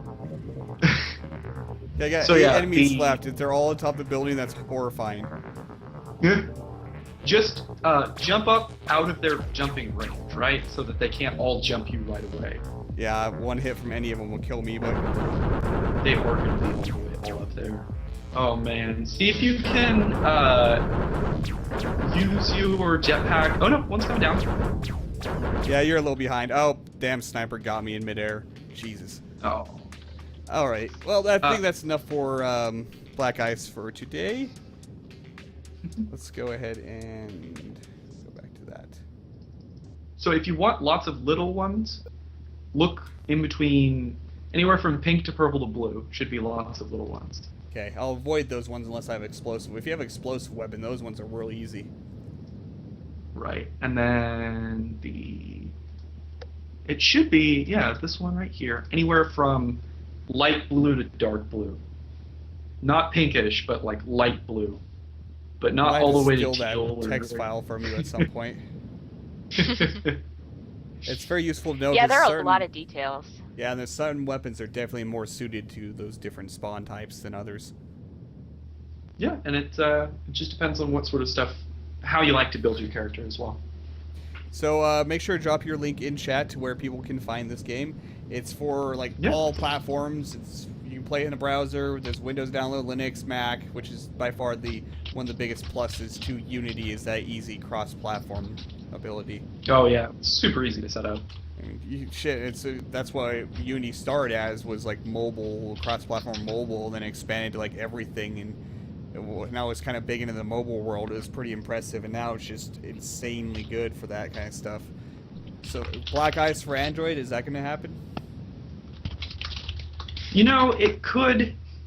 I think that I'd have to scale down the city, which would be annoying, and then on top of that, like, do you really like doing first-person shooter sort of controls? No, on- not whatsoever. on- Not at all. But Nobody likes that. no, it's terrible control method. So let's move on to our Kickstarter spotlight. Today's Kickstarter that we are taking a look at is Mansion Lord, which is described as a murder mystery RPG/business simulator. And I should. There we go. Let's go ahead and be quiet for one moment while we watch the trailer.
And that was the trailer for Mansion Lord, which is a very amusing concept. You build a mansion, and to make money, you invite murderous people to commit murders, and then have detectives solve the murders for you to gain a bounty from it. That's brilliant. That's my life goal now. I'm going to go start building a mansion pretty now. awesome. Yeah, it is. Great pixel art. I love pixel art. I'm a big fan of pixel art. And I don't know. It's a great genre mashup. I think it looks really interesting. It is at 26,500 of 28,000, so it's down 1,500 with 50 hours to go, which is pretty close. I'm pretty sure they'll make it, though. Those last big for pushes. $10 you can. Sorry. For $10 you get what? For $10 you get your name in the credits, and you also get a DRM-free and Steam copy of the game. So if you really like it, I'd say, from the way that it looks, $10 is a steal for this. Yeah, then which I would assume is probably going to be the end price point to when the game's finished is probably $10, because that's usually a good assumption. Whatever price point on the Kickstarter is for the copy of the game is the price point the game usually is going to be at. So for a $10 game, I would sure as hell play this. Yeah, for $15 you get early access. Which is a practice I don't actually care for, charging extra for beta and alpha access. Because then when it comes out on early access, they have to charge more, and because they're pigeonholed into it, because if they don't charge more when it's out on, like, say, Steam early access, which is already being greenlight, so that's very possible. If they don't charge the same amount that tier was on Kickstarter, they get rage from their Kickstarter backers. But I don't believe in charging people extra to test your game, so it's a practice that's used a lot on Kickstarter that I find really distasteful, but unfortunately it's effective, so... I think some of the reasoning behind that is that they want to actually discourage people from getting the beta version because they don't want people to think that the game is bad just because it's still being developed. Yeah, it's still a practice I don't care for. I prefer the practice of it being cheaper when you buy into alpha and beta on early access stuff. Yeah, that's my current plan for BalckIce.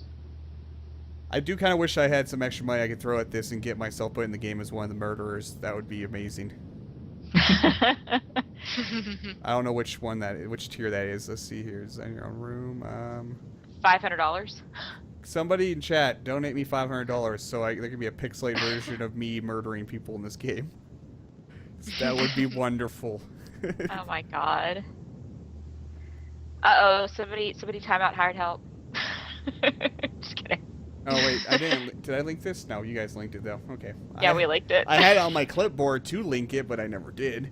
So I'm looking forward to this, and I'm pretty sure it'll make it. That last day push, I've seen games go from $10,000 down to be successful on the last day, so I'm pretty sure they're gonna make it. I'm probably going to personally back this after I get done with this. I would actually hit them up and see if I could get a build to make a video of, but there's only 50 hours left in the Kickstarter, so that would be kind of pointless at this point. I didn't know about this one until today, actually, so...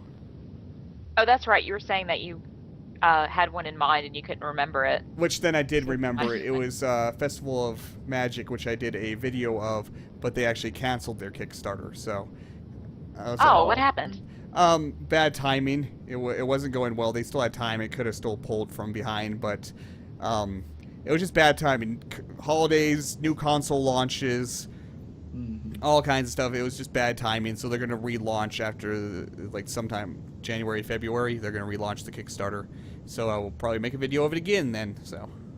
It's a real good game. The video's on my channel if anyone wants to check it out, but I really hope their second one's successful. But it really is bad time with new console launches and such like that.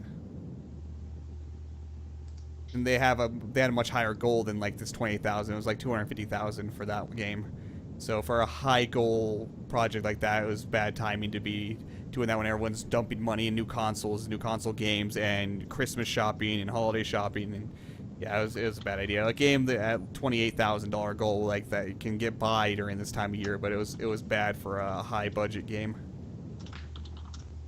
So that is Mansion Lord. I'm going to definitely hit those devs up for like a alpha or beta build to do an incoming indie video on, because it looks pretty wonderful.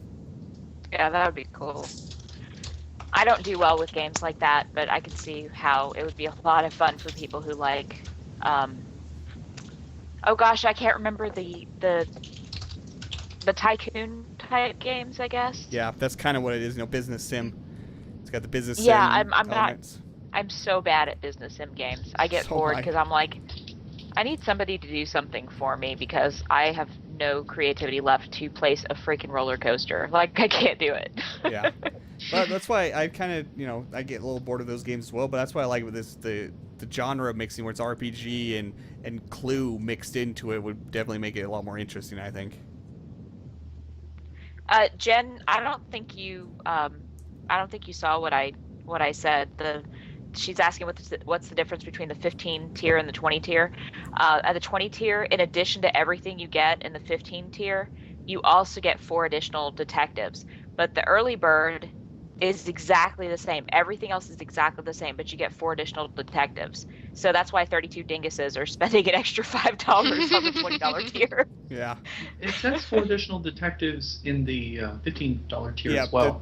Oh, it does? This is a common Yeah. practice. I cover a lot of. I have a video series called Kicking It. It's all about Kickstarter games. So this is actually a common practice. It's known as an early bird, where it's the exact same as the $5 more one, but limited number of them. They limited it at much higher than most people do for their early bird ones. There's usually like 100 people can get this exact same rewards for cheaper. Only the first 100 can. Well, they cranked it up to 800, so it's not really much of an early bird. So Yeah, 800 was probably too much. so if you're paying $5 more, you're doing to support the game more. You're not doing it for the rewards in this case. That's for sure.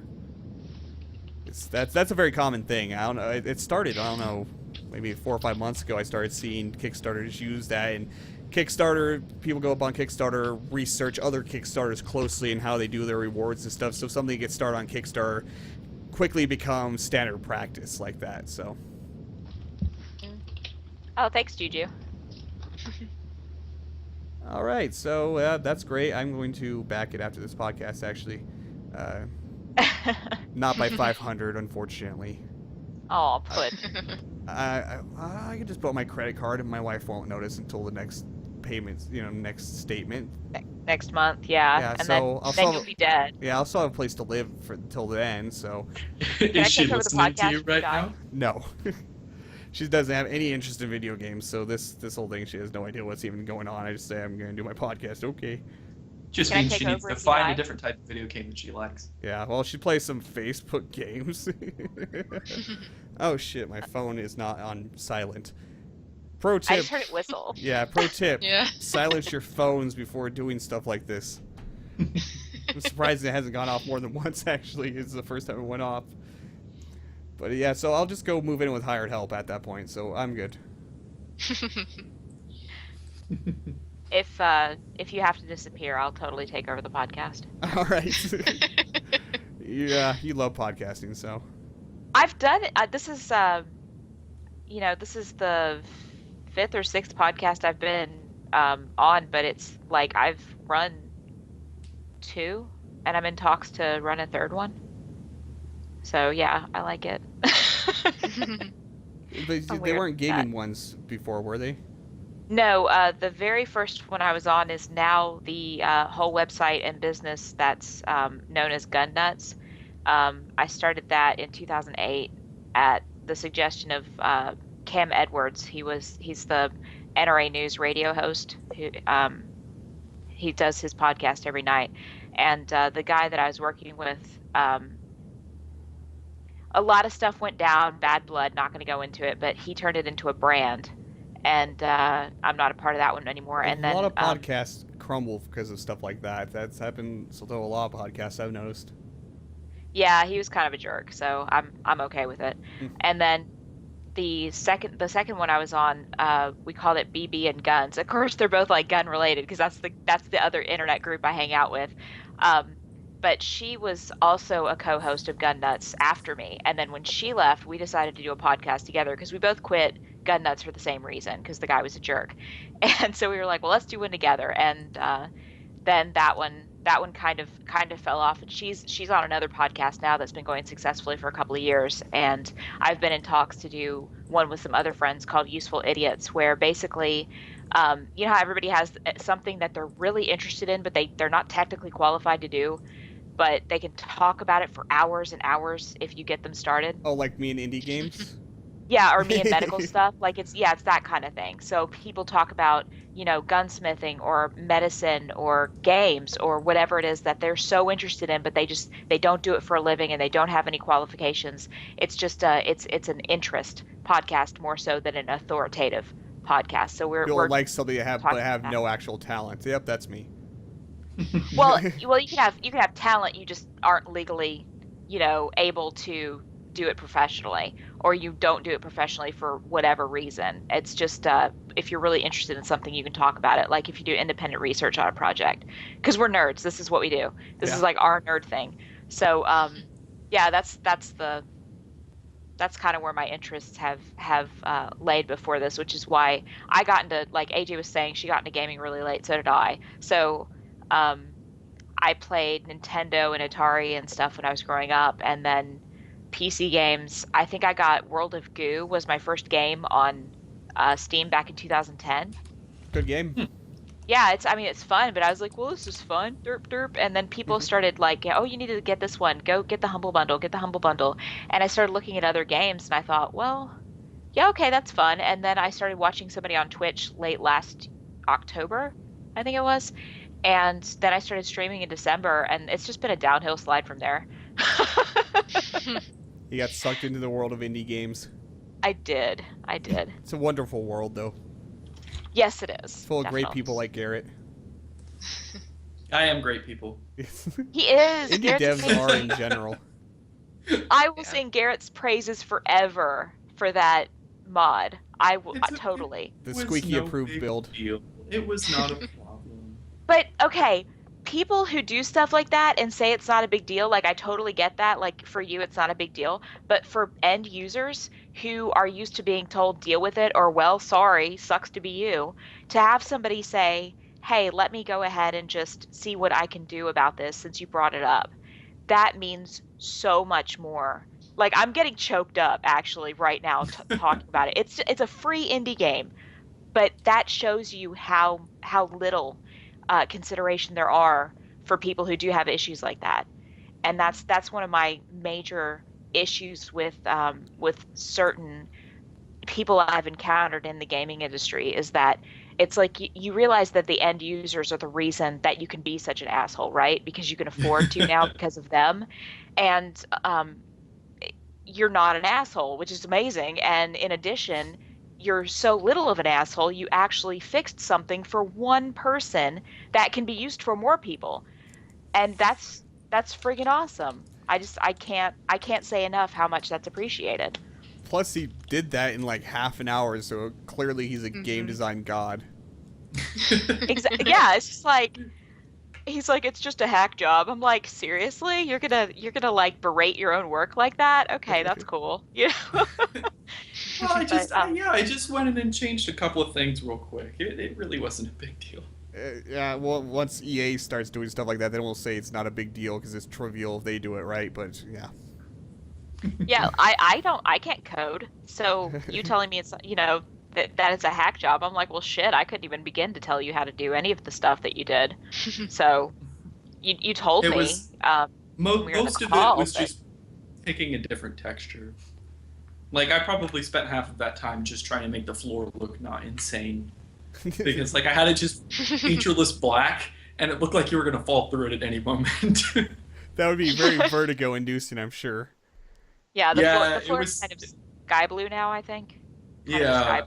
And it's just flat. There's no... I tried to think of, like, a happy neutral color. It works. It works out really well. I think at this point it's just the movement, and that's something that is just going to always be an issue for me. It's an issue for me on darker games like Tomb Raider, and that's a personal thing. That's not anything to do with the game.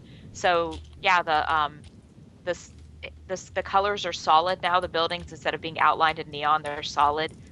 They're a more muted color. So instead of like, oh my god, neon red, it's just red. It's like, oh hey, it's like the Gmail red. Yeah. It's and the blue is like a Sprite can blue. It's just there. And the shops have black outlines rather than being all solid. And the buildings are they don't have outlines at all. So there's none of that clipping that the lines can do sometimes, which hurts, right. To be frank. Yeah, and Sloth gets migraines too. So that clipping that you're talking about on the edges of buildings, that's actually because there's no post-processing, no anti-aliasing, which is another Unity Pro thing. Okay. So that might be fixed. Mm-hmm. Okay, that's cool. Yeah. As for the movement, have you tried cranking up the field of view? Simulation sickness is a very common thing, fairly common actually. It affects a lot of people. Oh, yeah. When your field of view is too low, that can happen to some people, and you're more susceptible to that than even the people that normally get simulation sickness, I would assume. So it's literally the opposite. And I talked to Slothborn because he gets migraines from it too. I was talking to him about it because he was like, "Oh my goodness, like really? This has all changed?" And I sent him a copy. So you need a narrower field of view? Yeah, we both have this issue where we can only play if it's like 60 or below, and it's awkward, and people make fun of us for it. But I thought, oh my gosh, I'm so glad I'm not the only one. I need 90 field of view. I don't get simulation sickness, but for just gameplay reasons, I like 90 field of view. I understand that. It's never worked. You can go anywhere from 45 to 120 in BalckIce. Going to much over 100 gets real weird feeling. Yeah. That's for sure. Okay, but you can do that if you want. FOV sliders need to be in anything first person, in my opinion. Generally, I'm of the opinion of that because of needing higher field of view for better gameplay and for simulation sickness. But it applies to needing lower field of view too. So that's something that should always be in any first person game, is a FOV slider. Not just for the ones that want it higher like me, but there's the ones that want it lower. Apparently, I didn't know that existed. Yeah. So I didn't think of that. The reason that you don't see as many field of view sliders anymore is because a lot of games are ports from consoles, and they just don't have the graphical options. Yep. Even though it was actually, at least with Unity, extremely easy to implement. Yeah, any self-respecting PC FPS has a field of view slider, and it's something that Total Biscuit will harp on extremely if they don't have it. So, because he has simulation sickness and he gets it pretty bad. Same with Northern Lion. A lot of big YouTubers actually suffer from that stuff. So if you want those people to cover your game, you better damn well have your field of view slider in there. That's the interesting. Stanley Parable. That they would. Yeah, in first person games, and it's the only time it's a real issue. I read a whole article about why it happens, how it happens, the whole simulation sickness, the science of it. It's actually really interesting. I couldn't explain it, even though I read the article, because I don't know. But it's interesting to read. I had the link to that, but I don't remember where it was. So it's depth perception. It's about how your eye perceives the distance of your face from the screen in relation to the perceived distance to the picture that you're seeing on the screen and the focal points. And if your brain perceives that your field of view, that your peripheral vision is not what it's supposed to be in the game as compared to when you're looking at things in real life, if you've got problems with that type of processing, then it will make you sick because it's trying to adjust for the differences that you see, and it doesn't have the practical experience in a lot of cases to do that. So you get I'm so sorry. I know this is why we're doing the Useful Idiots podcast. But if I am a nerd, I don't care. But if you're playing Minecraft, for instance, because they have that field of view slider as well. I know a lot of people who play it to where it looks like they're playing in a fisheye lens for me, and it slopes up and out on the tops and on the sides. Yeah. And I will watch that for 5 minutes and I'll feel like I have to throw up. So my field of view is very narrow in Minecraft, and I basically have to play it to where if I sit a little bit back from the computer, I could just become casually watching, just the landscape go by, walking around. If the field of view is such that my perspective warps even a little bit inward or outward, or if it curves a little bit, my brain literally can't handle it. And that is it's like a nerve conduction problem between your eyes and your brain, where your brain can't make sense of what your retina is seeing in relation to what it thinks should be happening. And then you get headaches/seizures. So exactly. Not good. Generally not good. Pain in the ass is essentially what that translates to. Moral of the story: Lyme disease sucks. Basically, wear bug spray. If it has DEET in it, which people are like, oh my god, it causes cancer. Yeah, not in the amounts that you would wear. You damn hippies, it kills bugs. Get over it. Yeah, it kills bugs. Eucalyptus oil doesn't work. Use deep bug spray. Off Deep Woods is the preferred brand. So anyway. And Jen is out there tweeting your game to Northern Lion right now. Hell yeah! I noticed that. I'm really excited about that. Jen's has all the connections, so. Yes. So, I have heard that the general principle behind why your body gets sick when what your eyes are seeing don't match up with what your body is feeling is because usually when that happens, it's because you're hallucinating because you've eaten something that's wrong for you. and therefore, you should throw up, like evolutionarily speaking. Yeah. That makes sense, actually.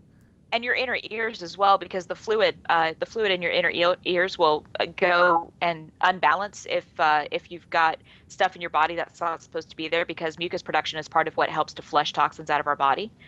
And so if that gets disbalanced or unbalanced, I guess, then that can also contribute to it. Interesting medical nerd stuff here. I say nerd in the most endearing way. Just randomly generated medcast, Jen says. Right. And it's about time to start wrapping it up. So this is the part of the podcast where we just shill ourselves as much as possible. So go ahead, Garrett. Tell people where they can find you, what's coming up, what you're doing, and all that jazz. All right. Well, BalckIce is at superdupergc.com. If you find that hard to remember, I am superduper Garrett Cooper. So that's where that came from. It rhymes. You can also, yes. You can also find it on IndieDB, which is where the Indie of the Year thing's going on. And honestly, I'm most active on Twitter. So I'd love for you to follow me there if you don't. I talk to everybody that talks to me. And then, of course, I'm on like Facebook and Congregate and Game Jolt as well. Now, there's a question I had about that, because the Game Jolt, I've always wondered, and I don't know if they have any rules against divulging, but we won't talk about specific numbers, but Game Jolt is a site for free indie games, and there's a lot of great games on there, and the premise behind it is its advertisements are served on those pages, and that revenue is shared with the developers that put the game on there.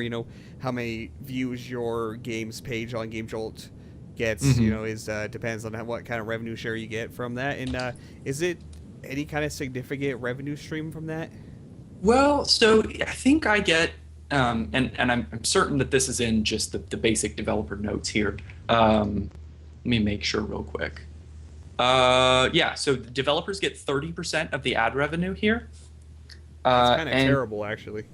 Yeah, but it's something, right? So my game has had about 10,000 views and 7,500 plays. And I've made about $10. So it's not significant, but when you're making a free game, it's slightly better than nothing. So I guess. Yeah. So I actually went and I bought the one of the Unity assets, a first-person camera sort of thing that I'm gonna try out later. Yeah. Okay. So you're not gonna get rich off of Game Jolt, is what you're saying. That is exactly what I'm saying. But if you guys see me on Greenlight sometime next year, please do vote for me. I will tweet the crap out of that when you get on there. Let me know. Thank you. Yeah, Definitely. I would do it sooner, but I'm not very good at creating like logos or videos. So you really need a trailer. Yeah. I don't know. Yeah. Find some YouTuber that's good at that stuff and have them make a trailer for you. I've never made a trailer, so I'm not volunteering, but Yeah. Fair enough. Actually, I know somebody. I'll get you in touch with him. That might be might be willing to do that for you. Thank you. Aldershot in the chat knows who I'm talking about, don't you? It's Jermex. He did the trailer for Below Krill. So. I was actually thinking of Indie Mouse. Jen just said. Yeah. Well, Indie Mouse would as well. too. Great too, but he does the art and animations, but the trailer would be mostly gameplay. But he's really good at editing too. So. Nice. So maybe we'll get somebody in touch with you to help you with that at some point. Yeah, I mean, the primary problem here is that, I've got no budget for the game. I'm making it my spare time after work. And so, while I'd love for people to help me, I just, No, I wasn't talking paid help, just making a trailer, and just if they can just credit themselves in the end of the trailer, like trailer made by and link to themselves, most people would probably be willing to do that. definitely. That would be nice. All right, how about you, Squeaky B? What do you want to shill? I'm gonna shill 4 things.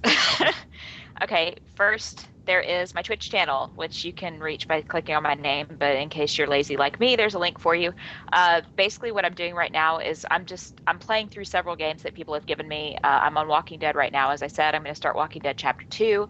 I'm going to be playing The Wolf Among Us. I want to play at that. some point. I am so excited. B-Wee gave that to me by Winningism. I was like, oh my God, thank you so much. And I'm going to be playing Outlast, which somebody gave me. They're a jerk, but I'm going to play it anyway. And let's see, my YouTube, which in January, I'm actually going to start playing. There it is. I'm actually going to start playing through my Steam library on my YouTube channel. The Steam Library Challenge is similar to what B-Wee's doing, actually. And I asked her, I was like, is it okay if I do this? She's like, yeah, I don't want to be the only one, you know? So that was cool. But I'm basically going to be playing through every single game. I'm just I have 320 games in my Steam library, and I'm not afraid to go through them all. But I'm basically going to play at most 5 hours of games that don't have an end. And if I've already finished it on stream, I'm not going to play it on my YouTube channel.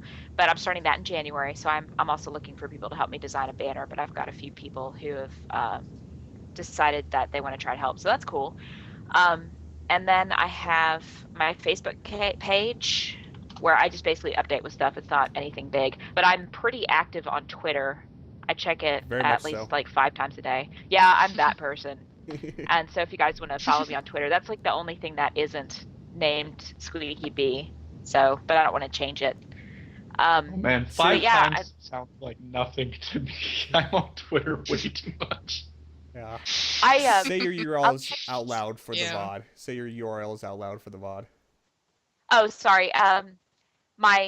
My URL for YouTube is youtube.com/user/SqueakyB Gaming. Okay, hold on. You're a YouTube noob. Leave the user part out. You don't need that at all. Oh, okay. Then youtube.com/SqueakyB Gaming. My Yep. bad. Yep. I don't ever link it, so I'm like, okay. And then my Facebook page is facebook.com/SqueakyB Gaming. It's the same. And my Twitter is at SWSG_blog, and that stands for Squeaky Wheel Seeks Grease. So I'm sorry, it's so I confusing. did wonder But if you what just that meant. yeah, if you search for SqueakyB on Twitter, you'll find me. That's not a big deal. Yep. Branding failed, but you know. I started it way before I started gaming, and I'm just too lazy to change it, essentially. Okay, and AJ, what are you up to? Where are they going to find you? What can they expect from the future from you? Okay, well, I'm mainly a streamer, so you can find me at twitch.tv/AJ_Smith90. What I've been up to lately is, as I mentioned before, I'm doing a 25 Days of Christmas Spelunky challenge, where I play at least 1 hour of the Christmas mod version of Spelunky made by our very own Drumming Viking. So I've been doing that, and then I've also been playing some other games. Thank you, Jen. After that, if I'm able to have a longer stream that day. Coming up, people have asked me to play Portal 2 since I've finished the first one, and I will probably continue asking for viewer feedback as to what games they'd like me to play. So that's coming up, and then usually I update my schedule. I'm trying to get a permanent schedule set, but until then, Real life doesn't like that.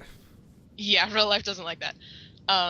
But until that happens, I usually update on Twitter, which you can just find me AJ_Smith90 on Twitter.com. Yeah, that's pretty much it. As for me, I am Fedora Gamer. If you're watching this VOD, you know where my YouTube is, which is youtube.com/Fedora Gamer with a 4 for the A in gamer, which is always really awkward to say out loud. If you're watching this live right now, you know exactly where I am, which is twitch.tv/Fedora Gamer with a 4 for the A again. Yeah, that was a terrible idea. Just say Fedora G4mer. Yeah, that confused people a lot too. And I'll drop my link in right there. If you're watching this and you're not following my Twitch channel, click that follow button. Mostly, this Twitch channel is mostly just for the randomly generated podcast, but I stream other stuff every now and then when I get around to it. Life's busy, make videos, all that. So, and what can you expect is maybe I'll start getting through my giant backlog of indie games that are sitting in my email to make videos of. Videos that I should have been making like the last 3 days, but I've been lazy and just playing stuff instead. And indie games, just lots of indie games, Kickstarter games, and development games. That's what you can expect out on my YouTube channel. And that's where you can find me. So that is about it for the randomly generated podcast this week. I'd like to thank all my guests, Garrett, SqueakyB, and my mostly my co-host apparently these days, AJ Smith. Or Maximus 2.0, as we discussed earlier. It was a pleasure to have all of you. All right, bye everybody. Bye. Bye guys. It was fun.